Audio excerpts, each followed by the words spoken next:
So it's the week before Thanksgiving, and I know everybody's kitchens are really busy. You probably, if you're like me, have a plan for kind of what the next week needs to look like as your plans unfold for cooking. This is a wonderful little recipe that you can do a week in advance, so right now. I typically like to make my baked goods from scratch, but one year I was scrambling around. I had a lot of people coming and going, and I needed something that could be individual portions that people could eat, that I could leave out, for the entire day. Anyway, I just pulled together a couple of box mixes, some spices from my pantry, a can of pumpkin, and lo and behold, this has become a family favorite. I cannot get through a fall without making these. Everybody just loves them. They are a cross between a cupcake, a muffin, and a pumpkin bread. So they're a little bit different, but come with me and let me show you how I pull these together. I promise nobody will know that you did not spend a whole afternoon mixing and measuring and baking and preparing this wonderful cupcake for your guests. This is the basic components you're going to need for this little cupcake.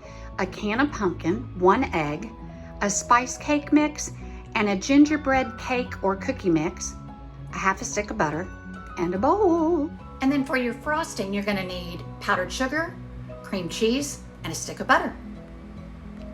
You will also need some cute little muffin liners and good vanilla and any of the fall spices that your family particularly likes. I love ginger, allspice, nutmeg, ground cinnamon, and cloves. Isn't this cute? I buy my cloves in bulk. And this came from when my kids were really little. My youngest daughter actually labeled it for me, and we have used this for cloves for probably, I don't know, maybe 15 years. We just keep refilling it. Anyway, that's a little sweet family memory from my kitchen. So let's get started. Okay, the morning you know you're gonna do this, go ahead and get your butter out and let it be softening. And so the first thing you wanna do, of course, is preheat your oven. So go ahead and set that to 350. Now, Pillsbury and Betty Crocker both make a gingerbread mix. Sometimes it's kind of hard to find.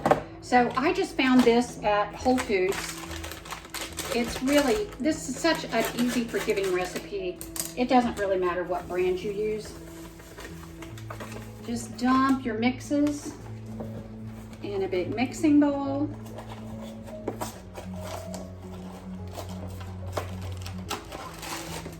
Y'all, this is so good. I am not allowed to have cool weather arrive without making a batch of these.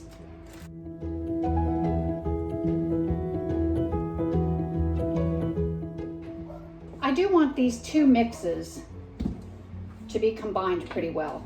So we're gonna go ahead and get all that fluffed together. Oh gosh, it's already starting to smell so good. Grab my can opener.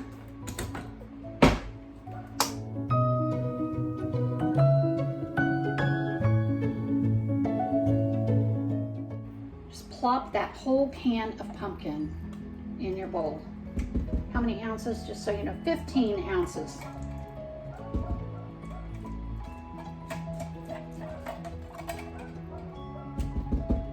Can you all see in the bowl? Aside. You can probably bust up your egg a little bit. Break that. Plop it in.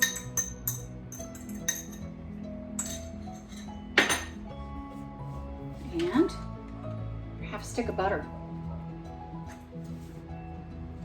Now, I really wanted these to be like a pumpkin bread. So I am going to put in, probably a good teaspoon of ground cinnamon. You don't even have to measure. But I want all of the spices of fall. So I'm going to use a half a teaspoon of allspice. The gingerbread already has a lot of ginger in it in the mix, but I want a little bit more. So I'm going to use another half a teaspoon of ground ginger. And here's my nutmeg. I think I showed you guys this before. Years ago, I bought some nutmeg berries and it came with this little rasp, this little grater. And so fresh nutmeg just has a different flavor. You just grate the little berry as much as you want. I'm not a huge fan of nutmeg. I think you can overdo it with nutmeg. So I'm just gonna do a light grating of that because it does have a unique, subtle flavor. Anyway, I just keep buying new nutmeg berries at Whole Foods and put them back in my little jar. Then, I love vanilla, you guys. I think vanilla, when you add that to even a regular box cake mix, it doesn't call for it. But I think it bumps it up and it makes your boxed baked goods taste a little bit more like homemade. So I'm gonna use probably about 2 teaspoons. I don't think you can have too much vanilla. Okay, then, y'all, this, cloves. This is something most people don't think about. You might think about it like when you're making a holiday ham or something. Cloves in apple pie and spice cakes and things like that, it just kind of gives it a little warmth. And it's just a little something different. People are gonna go, I love that. What is it? It's cloves. I'm probably using between 1/4 and 1/2 of a teaspoon. Not a whole lot. Cloves can be strong. You don't want to overwhelm people. And that's it. You can use as few or as many spices as you want. If you like them mild, don't have to use any. The cake mix themselves have spices in them. I just wanted to kick it up a notch. So here we go.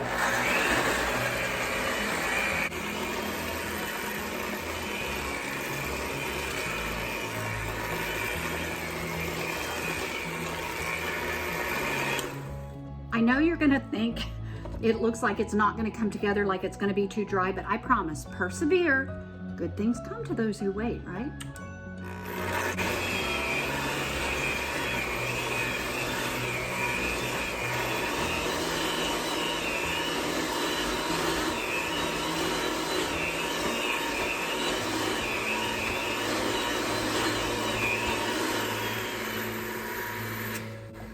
And that is it. I'm telling you, isn't that easy? You guys, we don't even have 5 minutes involved in this. It is so fabulous. So I'm just prepping my muffin tins. Look, I love to have all the little seasonal stuff. The big ones, I have some little fall leaves. And then for the little ones, look, I have little turkeys and little pumpkins. So just whatever size you want. Sometimes I think it's fun to have some little ones for children or for your guests who just want, maybe they're watching their weight around the holidays, but, and they just want a bite-sized something. So make some little, make some big. This makes a lot. And as I told you before, there's a fun secret to this. You can make these and stick them right from the oven, stick them on a baking sheet, put them in your freezer, and then when they are solid, transfer them to a 2-gallon Ziploc bag, and then they are like individually frozen. You can pull them out one at a time and frost them. I leave the frosting in, it's a cream cheese icing. I leave the frosting in a big Ziploc bag in the refrigerator. It's just cream cheese and butter. As long as you keep it in the fridge, it will last actually probably a couple of weeks. So we just leave it in a Ziploc bag. We squirt a bunch out on the top. If you want one straight from the freezer, you can just grab it, stick it in the microwave on the defrost mode for a minute, and have a cupcake, and it tastes like it's like fresh right out of the oven. I promise. So good. Y'all, look at this luscious batter. It is so thick. Oh, so fluffy.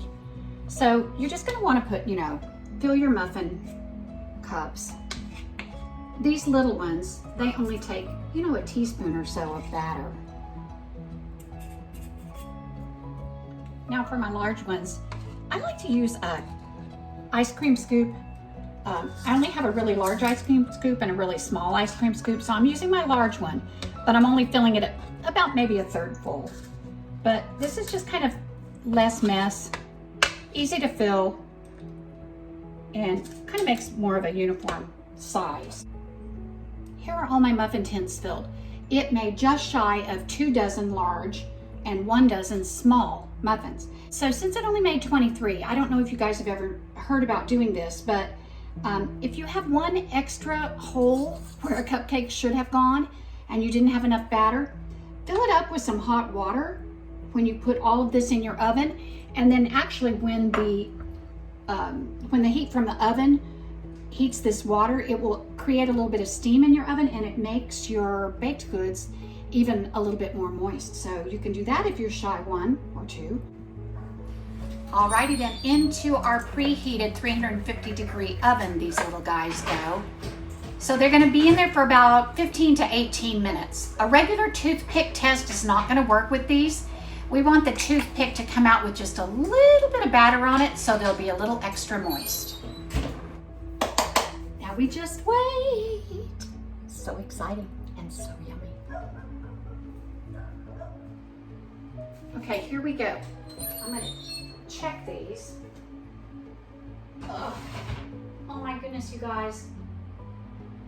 I think that's just about right.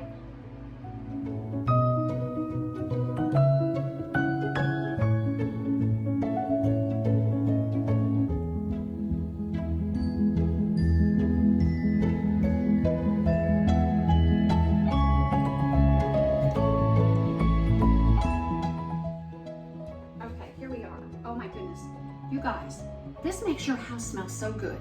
If you're not quite in the mood for the holidays yet, bake a batch of these. I promise all of these spices, this warm smell in your cozy little kitchen, it will get you feeling really festive. It will get you ready for Turkey Day.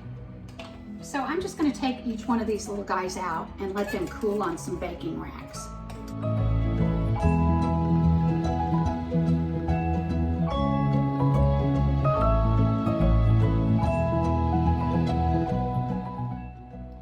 We're gonna let these cool. I'm gonna let them cool at least an hour. We don't wanna have any warmth at all coming off of these because we are gonna use cream cheese and butter frosting on them. So if there's even a hint of warmth, that will melt a little bit. We don't want any of that.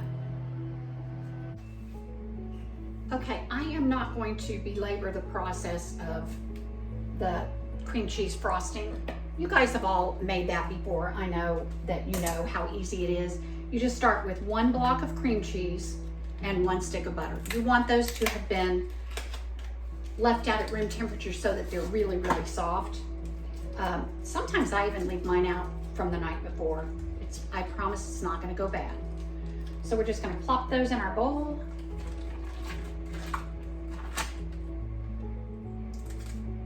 And I use Vital Farms butter. I think it's really good.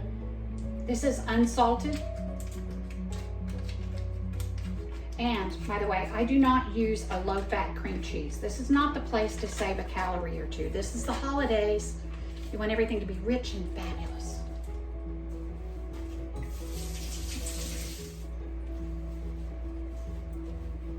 All right, we just start with the cream cheese and butter together first, and you're gonna blend those until they're really well mixed together. And you guys, I am not a fan of super sweet frosting. I like to be able to taste the cream cheese and the butter. So I'm just gonna mix the powdered sugar until I get a consistency that I feel is stiff enough to stand up on a cupcake without sliding off, but not just cloyingly sweet. So I'm gonna start with about, this is 2 pounds. I'm gonna start with about 2 cups to begin with. And I'm just gonna gradually pour that in and mix as I go.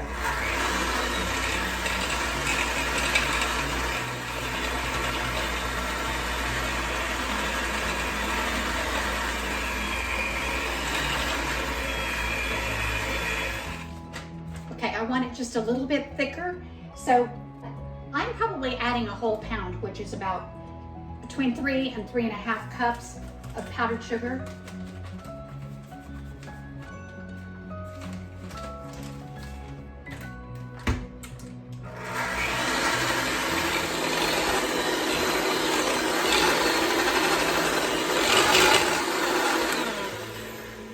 So that's about perfect. That's the consistency I want. I just need it to stand up on a cupcake and not fall off. That's ideal. So then, of course, at the very end, you guys know me and my vanilla. I'm probably gonna use like 3 caps full. Not capfuls, it's caps full.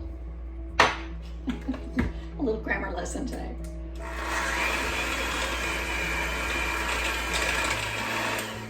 And that is it. Let me see. Perfect. Oh, that's great. Excellent. Okay, these haven't cooled completely, but I have to do a taste test. I have to make sure they're okay for my family and my guests, right? Okay, this I'm just gonna swirl with a little knife. Look how cute. Oh, now I like a lot of icing on mine. Look, how cute is that?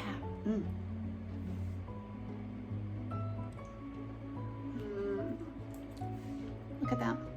It's really dense, lovely. It is dense, but I want to tell you, it is not heavy. It's very light, but it's got that moisture to it that you're looking for in a good cupcake muffin.